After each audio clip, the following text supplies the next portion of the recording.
Greetings everyone, Sizzle466 here, and in today's video I'd like to talk about the Year of the Dragon announcements from a wild perspective. So we've got a whole bunch of new cards that are being Hall of Famed, 3 of them being Divine Favor, Naturalize, and Doomguard. Now Divine Favor is a card that we see in a lot of aggressive Paladin decks. Aggressive Paladin isn't a huge issue in Wild. I can understand in Standard they want to give Paladin some more breathing space, so you know this doesn't affect Wild too much. Naturalize is a card that's also not a big deal in Wild. The only deck you see it in is Jade Druid as a tech and Togwaggle Druid, specifically Togwaggle Mill Druid. But again, it's not a huge impact on Wild. And Doomguard is another card being put to Hall of Fame. This card only sees play in Q-Block. And again, Q-Block's a really good deck, but it's not like Q-Block is overtaking Wild. So these 3 cards, not a huge deal, but here's my big issue with these Hall of Fames. Blizzard said they Hall of Fame the cards because of class identity. Well, okay, that's fine, but how come the class identities can be violated in Wild, whereas they can't in Standard? Usually they've nerfed cards in the past because they violate the class identity. I don't think Hall of Faming them makes sense based on the reasoning they gave. Speaking of cards getting Hall of Famed, Baku the Moon Eater and Gen Greymane are getting Hall of Famed a year ahead of schedule. So these are really polarizing cards, not just in Standard, but also in Wild. So I don't agree with these cards being Hall of Famed. I don't feel like, well, it's a problem in Standard, so just make them only in Wild. They're a problem in Wild as well. 5 classes have very strong odd and even decks in the meta. Odd Warrior, Odd Rogue, Odd Paladin are all quite strong. Even Warlock and even Shaman are incredibly strong. And what we've seen in the meta is since Witchwood introduced these 2 cards, it's really made the Wild meta stale. It's not as if the cards are overpowered, but it just means that when new cards come into the format, nothing really changes. And so I went back and looked at my crafting videos that I've been making since the Boomsday Project expansion, and eliminating cards that currently don't see play in the meta. Boomsday Project only sees 5 cards currently played in the Wild meta. Rastakhan's Rumble only sees 7 cards being played in the meta. And a lot of this is due to the fact that Baku and Gen decks are just so strong, and we already have all the cards we need in Wild. So I really think these cards should have been nerfed so that Wild could also have an amazing new meta, which is what looks like Standard is going to get. Looks like Standard is going to have a really exciting meta coming into the new expansion, whereas I fear that Wild is just going to be the same old thing again. Now, obviously it makes sense that if you're going to move Baku and Gen to Wild, you ought to move the even odd mechanic cards as well. So Glittermoth, Gloomstag, Black Cat, and Merkspark Eel all being Hall of Famed.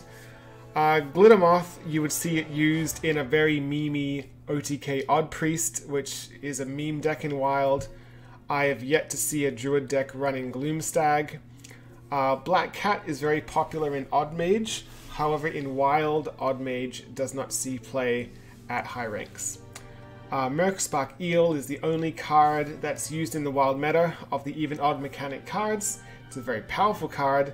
It's one of the cards that not necessarily makes even Shaman broken. You know, the interactions between Thing from Below, 1 mana hero power Sea Giant is what makes even Shaman broken. But Merkspark Eel definitely helps you in the aggro matchups to gain very big early game swings. In other news, Blizzard talked about the new or evolving single-player experience. So they started off with some really exciting news. There's going to be a more robust level of customization, so you'll be able to do some changes with your hero powers, the cards you put in your decks, things like that. It's going to be launching a month after the next expansion, which is pretty standard for the way they've been doing things. There's going to be a new mage character, which is really exciting. But then there's this next point. Additional chapters cost 700 gold each, or $19.99 US for the set. So this brings us back to the old days of adventures, where the adventures would be, wings would be released 1 week at a time, and then when you clear that wing for the week, you get some new cards to play with. And I thought that was really fun. I didn't mind saving up the 700 gold or paying the $19.99 US for the whole set. However, you're not getting new cards out of this content. You're just getting packs. So I really don't like this approach. The solo content before, such for example, the rumble runs, the dungeons, they were free. They were good content for a few days, and they're still fun to go back to. But now, if we want to enjoy the solo adventure content, and there is no new cards attached to them, what's the point of putting a paywall behind these? I don't think it's very fair. When it comes to arenas seeing a little bit of a change up.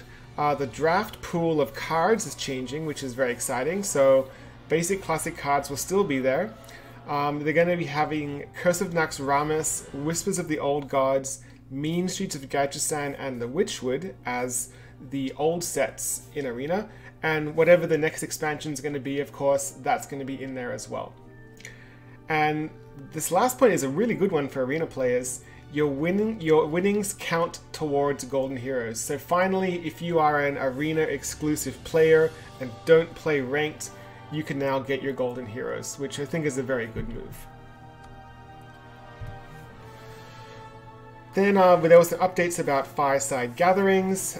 Pretty much the same info that we've seen with the previous expansion. There will be a pre-release period planned where players can open up their packs early, and then they can play with their cards at public pre-release events, and there are also going to be some private unlisted pre-release parties if you want to have a more, intimate, small group fireside gathering. So I'm really glad that Blizzard is redoing the same process they did previously. I think it's very good for the social aspect of the game. And last of all, just a few little details. We're going to have the ability to re-roll legendary quests. So legendary quests are, for example, where the quest to get Lunara, where you need to win 5 games in Standard to get the Lunara skin. There are some players in WoW that do not play Standard. They don't care about the skins. They just want to, but they don't want the quest to take up a slot, so they can re-roll that quest. My only concern with this implementation is, what if you are a Standard player and you just accidentally click the re-roll button? Is that quest ever going to come back, or once you re-roll it, is it gone forever? Because that would be pretty unfortunate, especially for younger people who play the game that may not be too familiar with the user interface and just might accidentally click it, or you're even on your phone and you accidentally bump your phone trying to flick a text message off the screen or something. I think that's a bit of a dangerous, unfortunate thing to have. Random card backs options are being introduced. I think this is amazing. I really like a lot of the card backs, and I think it's fun to be able to have random ones. It also puts a little bit of an element of strategy into your gameplay, because a lot of the time you might remember, oh, there's this hunter with the Christmas card back that just destroys me every time. Well, if you're rotating your card back every game, players will have to remember your name, not just the hero and card back you are using. So, especially for people who don't use deck trackers, I think it's a good strategy to have the random card back turned on. We're also going to see some improvements for the deck builder. There weren't too many details given out, but we're going to be able to search for combos, search for themes to make it easier to build our decks, and the deck helper is going to be improved. And that's a big one for me, because I like to play a lot of free-to-play decks on EU and Asia, and personally I just like to net deck and then use the deck helper to fill in the gaps. But the deck helper always seems to go for the same pool of cards, and a lot of those cards don't make any sense, so I'm really excited to see how the deck builder is going to look next expansion. We can say farewell to Journey of Angoro, Knights of the Frozen Throne, Kobolds and Catacombs in Standard. If you are not a main wild player and you're thinking about not even visiting the mode, don't dust your cards. You might change your mind and want to come back. The refund for dust you get on cards is not very good, and I would not recommend dusting your cards at all. Finally, Blizzard is hosting an AMA on Reddit on March the 7th at 1 p.m. PST. So if you have any questions or concerns you want to raise to Blizzard, there's your platform, there's your opportunity. Especially WoW players, I'm not very happy with how the WoW mode has been approached with this Year of the Dragon. So I think it's important that we voice our concerns, let Blizzard know that this is not okay. Things could be a lot better. Overall though, I'm still really excited for the new Year of the Dragon.